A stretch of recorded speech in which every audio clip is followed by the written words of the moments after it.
Pokoknya sayembara, kalau lu bisa buktikan, gue kasih lu umroh. Keluarga lu semua.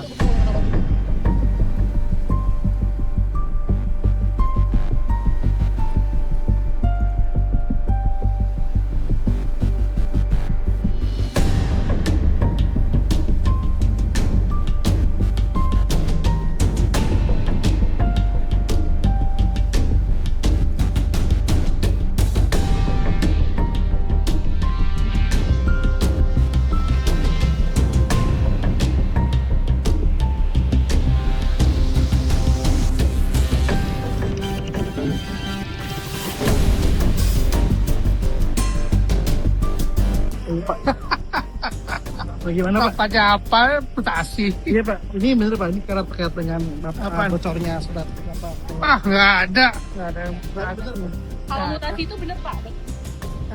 Mutasi kan biasa aja. Pegawai gue 38.600 mesti nggak boleh mutasi kan? Tapi berarti bukan karena isu yang surat bocor. Nggak ada. Pak yang komen saya jadi ini ponakan apa Pak? Nah, Ponakan pokoknya sayembara, kalau lu bisa buktikan, gue kasih lu umroh. Keluarga lu semua. itu bukan ponakan apa sih Pak? Bukan sayembara tuh, gue kasih waktu sebulan.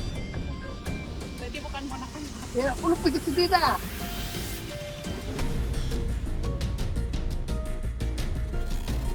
Iya Pak. Bagaimana Pak? Bapaknya apa? Mutasi. Iya Pak, ini bener Pak, ini karena terkait dengan Apa? bocornya surat apa? Ah, nggak ada. Nggak ada yang Kalau mutasi itu bener Pak? Mutasi kan biasa aja. Pegawai gue 38.600 mesti nggak boleh mutasi kan? Berarti bukan karena isu yang surat bocor. Nggak ada. Pak yang komen saya jadi ini ponakan apa Pak? Nah, pokoknya sayembara, kalau lu bisa buktikan, gue kasih lu umroh. Keluarga lu semua. Itu bukan ponakan apa sih Pak? Bukan sayembara tuh, gue kasih waktu sebulan. Berarti bukan ponakan Pak. Ya, lu pikir sendiri dah. Dan barang bukti sejumlah barang bukti elektronik, dokumen, uang dan juga perhiasan. Kawan-kawan jurnalis, kami akan menyampaikan beberapa update perkembangan penanganan perkara di KPK. Yang pertama berkaitan dengan lanjutan penyidikan perkara di Sukoharjo, yaitu berkaitan dengan dugaan tindak pemerasan yang dilakukan oleh Bupati, Saudara ETS, berkaitan dengan pemerasan upah pungut atau UP di BPKAD dan juga setoran rutin dari para perangkat daerah di lingkungan Kabupaten Sukoharjo, di mana praktik itu diduga merupakan estafet dari Bupati sebelumnya dan pasca KPK menetapkan para pihak sebagai tersangka. Kemudian dalam 2 hari terakhir penyidik melakukan penggeledahan di sejumlah lokasi.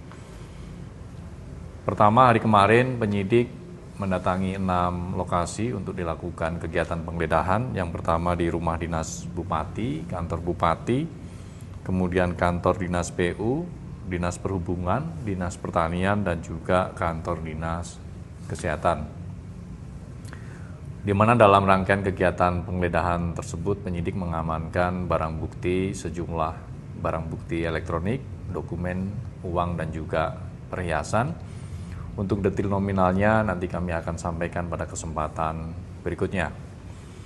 Kemudian hari ini penyidik melanjutkan kegiatan penggeledahan di 3 titik.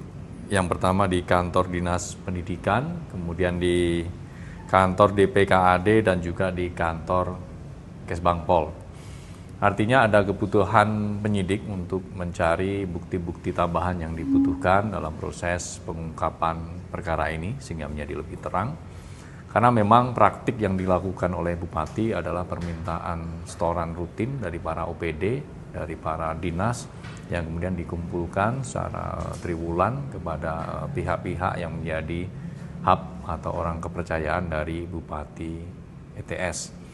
Selain itu juga praktik pemerasan dilakukan oleh Bupati di lingkungan BPKAD dengan menggunakan alat perasnya yaitu SK Bupati berkaitan dengan besaran UP dan juga pihak-pihak BPKAD yang mendapatkan UP atau upah pungut. Jadi di BPKAD sebagai dinas yang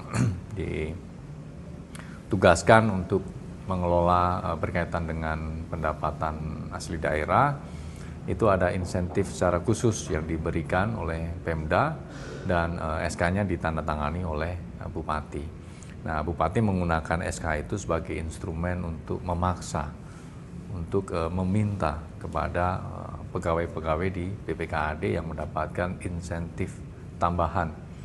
Ya, jadi dengan adanya penghasilan tambahan yang diterima oleh para pegawai di BPKAD ini, kemudian sebagian diminta oleh Bupati. Artinya insentif atau tambahan gaji yang diterima oleh para pegawai di BPKAD ini menjadi tidak 100%. Dan ini berlangsung sudah sangat lama dari era sebelumnya.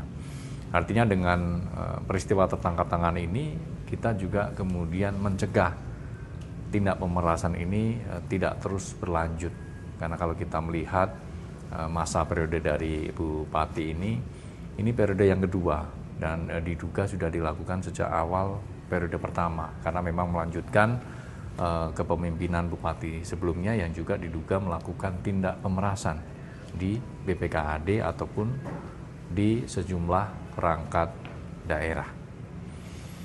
Kemudian yang kedua berkaitan perkara BPK di Kabupaten Muara Enim, bahwa pada hari Senin hingga Selasa kemarin penyidik melakukan penggeledahan di rumah saudara BB. Jadi memang penggeledahan berlangsung cukup lama dari Senin malam berakhir di Selasa dini hari. Jadi memang 2 hari penyidik melakukan penggeledahan, di mana dalam penggeledahan tersebut penyidik mengamankan beberapa barang bukti elektronik yang kemudian dilakukan ekstraksi untuk mencari, mendalami keterangan dan informasi yang dibutuhkan sehingga dapat membantu dalam proses penyidikan perkara ini.